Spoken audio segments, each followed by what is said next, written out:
Fala pessoal, sejam todos muito bem-vindos ao Ponto de Equilíbrio e nós estamos fazendo devocionais aqui no canal, especificamente na palavra do Filho Pródigo, e essa segunda semana estamos trabalhando sobre isso e quero refletir com vocês hoje sobre algo que essa parábola também muito nos comunica.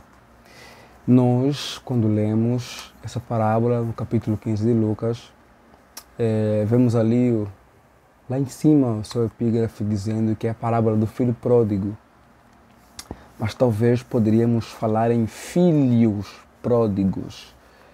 Tem um autor chamado Timothy Keller. Timothy Keller trabalha essa ideia de filhos pródigos. Eu lembro que antes de vir ao Brasil, eu tinha pregado uma mensagem na igreja que eu pertencia em Angola, que eu pertenço em Angola, que é a igreja IEPA, no templo de Shekinah. Uma mensagem sobre essa parábola, mas falei sobre o irmão mais velho. E depois de um tempo, quando cheguei ao Brasil, estudando o Timothy Keller é um dos meus pregadores favoritos. Eu acho ele assim, um baita de um pregador, principalmente para quem quer pregar e conseguir comunicar uma linguagem dos nossos dias, sem deixar de ser um pregador bíblico, que sabe fazer aplicações boas para hoje. O Keller é fundamental, é excelente. Então, Keller tem um livro chamado O Deus Pródigo, e nesse livro ele trabalha muito essa proposta de dois filhos perdidos, dois filhos pródigos. E é sobre isso que eu quero pensar. Eu sempre queria assim, e o Keller me ajudou a reforçar isso. Qual é a ideia de dois filhos pródigos? Você olha para o capítulo 15 de Lucas, versículo 11, para você entender essa parábola. Já disse aqui e repito, você não deve apenas ler o versículo 11, do versículo 11 até o último versículo do capítulo 15. Você precisa ler o versículo 1, o versículo 2 deste capítulo 15 de Lucas. E ali então você vai perceber o que é que motivou Jesus a contar estas parábolas, ou no mínimo essa parábola do filho pródigo. Versículo 1 e 2 de Lucas diz o quê? Lucas 15. Que vieram até Jesus, se aproximaram até Jesus para ouvir quem? Os pecadores e os publicanos. E enquanto estes ouviam, os fariseus e os escribas ficaram murmurando, também estavam ali ouvindo Jesus e ficaram murmurando, dizendo, puxa, esse fala com os pecadores, esse se assenta com os pecadores, esse permite que os pecadores ouvem ele, digamos, o tenho aí perto. E no Antigo Oriente Próximo, essa proximidade com o pecador, sentar com o pecador, comer com o pecador, deixar com o pecador te ouve, é quase que uma aceitação, é como se o rei estivesse aceitando esses pecadores. E Jesus está diante de quem? De um grupo, que são os fariseus, são os escribas, que são ali bem moralistas. Só que não é só isso. Eles, ao questionar Jesus, que talvez estão dizendo que Cristo está aceitando aqueles pecadores, eles também questionam o que? Puxa, esse povo que está ouvindo ele não obedece à lei, não anda em conformidade com a moralidade tradicional judaica que nós temos oferecido e pregado. E não andam por quê? Mas agora estão ouvindo ele. Talvez é porque ele não está pregando a verdade para eles, está falando para eles aquilo que eles querem ouvir. Digamos, hoje seria, está passando a mão neles, está pregando algo que só vai inflamar o seu eu e não nada de fato daquilo que é verdade. E diante desse cenário, desse público religioso questionando Jesus no coração, que versículo 3 diz, e então Jesus lhes propôs uma parábola. Ele então vai contar as parábolas, a parábola da ovelha perdida, a parábola da dracma perdida e a parábola do filho pródigo, dos filhos pródigos, porque a motivação está em quem? Em expor, em responder ao coração murmurador e crítico dos fariseus. E na parábola claramente nós vemos o quê? Um pai que tem dois filhos e dois filhos com caminhos diferentes. O primeiro filho vai para o caminho de uma suposta liberdade, mas que acaba vivendo de certa forma imoralmente, vivendo perdidamente, fora, longe do pai. E é de fato o grupo que está ali ouvindo Jesus, o primeiro grupo, o grupo de pecadores, o grupo o grupo de publicanos e o grupo de pecadores, que eram pessoas que moralmente falando não eram bem vistos no contexto de onde? Da Judeia aí de Israel. Eram pessoas que se entregaram à pecaminosidade, eram pessoas que se entregaram a uma vida promíscua e uma vida nada reputável, sem uma boa reputação. Os publicanos, por exemplo, eram vistos como inimigos do povo judeu porque eram quase que judeus traidores, porque estavam aí no lado de Roma e não no lado do povo judeu. E a expressão pecadores ali, muito provavelmente, tem uma referência a pessoas mais ainda que têm uma prática imoral, como prostitutas e não só. Portanto, o primeiro grupo desse povo que quer ouvir Jesus é um grupo de um povo imoral, pelo menos aos olhos da sociedade. E de fato era assim. Eram pessoas nada elogiáveis, eram pessoas nada admiráveis, eram pessoas com práticas que em nada mereciam de fato elogio. É por isso que Lucas retrata como pecadores. Era assim que eram vistos. E esse grupo é muito bem representado pelo filho mais novo, que de fato faz isso, que de fato faz coisas nada admirável, que de fato pega um caminho muito ruim. Mas a parábola também nos dá sinais do outro filho, que é o mais velho, que quando o pai recebe o filho mais novo com alegria, com festa, ele fica embirrado, ele fica enciumado, ele fica chateado, ele se intriga com o pai, ele não quer mais entrar, ele se acha merecedor de pelo menos um cabrito, e o irmão não merecia nada, ele se considera digno de receber alguma coisa e o irmão mais novo não merecia receber nada. E olha, o filho mais velho obedecia ao pai, o filho mais velho estava ali trabalhando para o pai, o filho mais velho estava ali seguindo todo aquilo que era os preceitos religiosamente. E são quem? São os fariseus, são os escribas que obedeciam à lei, que ensinavam a lei, que estavam ali religiosamente no templo, fazendo as coisas, embora muito mais nas sinagogas, instruindo as pessoas, porque estavam se dedicando à Escritura, se dedicando à lei, à palavra de Deus,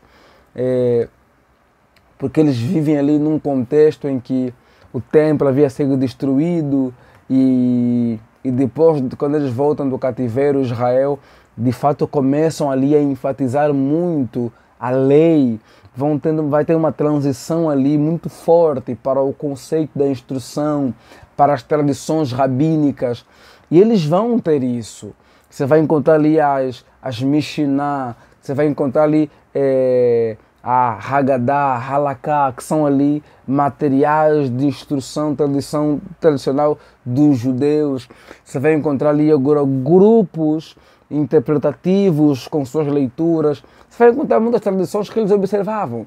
Eram moralmente, eram moralistas, eram certos, politicamente corretos, pessoas de boa reputação, pessoas aceitáveis na sociedade.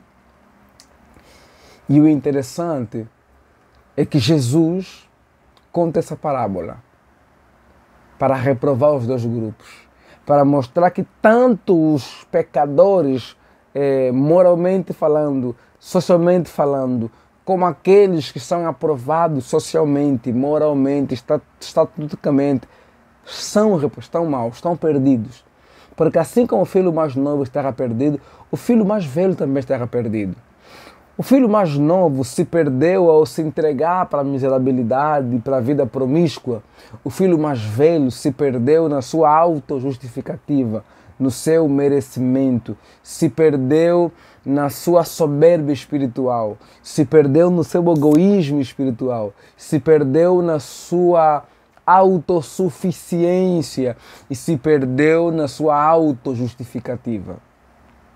Enquanto um se perdeu em uma suposta liberdade e agora vive promiscuamente, o outro se perdeu se considerando espiritual ou então se considerando digno de elogio, de aceitação diante de Deus. Eu mereço.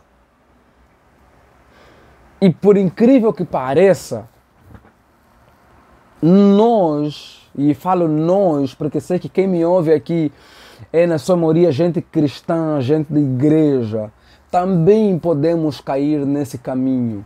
O caminho da religiosidade, o caminho do automerecimento, o caminho do eu faço, eu trabalho, eu dizimo, eu frequento a igreja, eu oro, eu oferto, eu jejuo e, portanto, eu mereço alguma coisa. E se a nossa mentalidade for essa, nós estamos totalmente perdidos também, ainda aqui no contexto da igreja. E não é só isso, é a nossa moralidade. Nós achamos que a nossa santidade, que a nossa vivência, o nosso caminhar nos torna merecedores. E não percebemos que nos estamos caindo para o orgulho, para o egoísmo pessoal, porque passamos nos vendo merecedores de alguma coisa diante de Deus. Diríamos, nos tornamos bem legalistas. E como diz Vitor Fontana, em uma aula, Vitor Fontana é professor, Vitor Fontana diz que o principal problema da igreja brasileira é o legalismo. Eu diria da Angola também, que o legalismo aqui não é apenas aquilo de colocar roupas de saia que vai até os pés, é mesmo um legalismo dessa soberba espiritual. O legalismo em que passamos a condicionar algumas coisas ao nosso fazer e ao quanto nos dedicamos. Sim, isso nos faz sermos vistos por muitos como pessoas santas, como pessoas de Deus, com uma reputação aceitável. Mas o Senhor conhece o nosso coração e conhece o orgulho que está por detrás dessa prática, que está por detrás dessa fala, que está por detrás desta veste, que está por detrás do teu jejum, da tua oração, quem sabe até mesmo da tua consagração. Nós somos moralmente, aos olhos de todo mundo, corretos, aprovados, mas diante de Deus somos reprovados. Por quê? Porque nos entregamos ao orgulho espiritual e não percebemos. Isso aqui é muito parecido com Lucas 18, quando um publicano e um fariseu vão para o templo, em que Cristo conta mais uma parábola. Essa parábola é muito parecida com essa do filho pródigo, especificamente o filho mais velho. O publicano chega no templo e chega já arrependido. Eu sou pecador, eu não mereço. E o fariseu chega como? Dizendo, obrigado, Senhor, porque eu não sou como esse publicano. Obrigado, Senhor, porque eu jejuo tantas vezes na semana, porque eu dou o dízimo. Olha, e Jesus então diz, qual deles foi justificado? E a resposta de Jesus foi, aquele pecador, o publicano. Por quê? Porque o religioso, aquele que observava a lei, aquele que era moralmente aceitado, aquele que tinha um status bom na sociedade, chegou como? Com orgulho, se justificando, uma soberba espiritual. E esse é o ponto.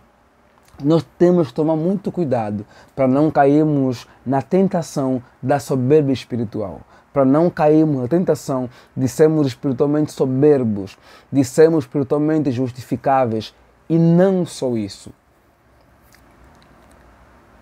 de não percebermos que estamos nos considerando melhor do que os outros, porque estamos ali ensinando, estamos na igreja, e olhar para aqueles que não estão na igreja como se fossem pior do que nós. Só que ao mesmo tempo que tem aqueles que se perdem na igreja, tem aqueles que se perdem por se afastarem dela, que é o caso do filho mais novo, se afastou de fato. E você que está aqui está me ouvindo, talvez está assim também. É alguém que de fato se afastou para uma liberdade, vou viver como eu quero, fazer o que eu quiser, pensar como eu quero, andar como eu quero, e no fundo de tudo também está perdido. Portanto, nem a vida que alguém segue de religiosidade, a palavra religiosidade pode não ser a palavra correta, mas um religiosismo assim, legalista, de uma soberba espiritual, é perdição, como também esse afastamento das coisas do Senhor, da moralidade, da santidade, também aponta para a perdição. Portanto, nem o caminho do filho mais novo, nem o caminho do filho mais velho. O caminho é o caminho do Senhor, que é o caminho da humildade, é o caminho de reconhecermos que para vivermos em santidade somos carentes da graça do Senhor. E para não vivermos também uma vida promíscua, independente, precisamos também do Senhor. A graça do Senhor precisa nos alcançar. Tanto para quem é religioso, como para quem está ali vivendo uma vida promíscua, perdido, longe, que não é debaixo da lei. Ambos precisam da graça do Senhor.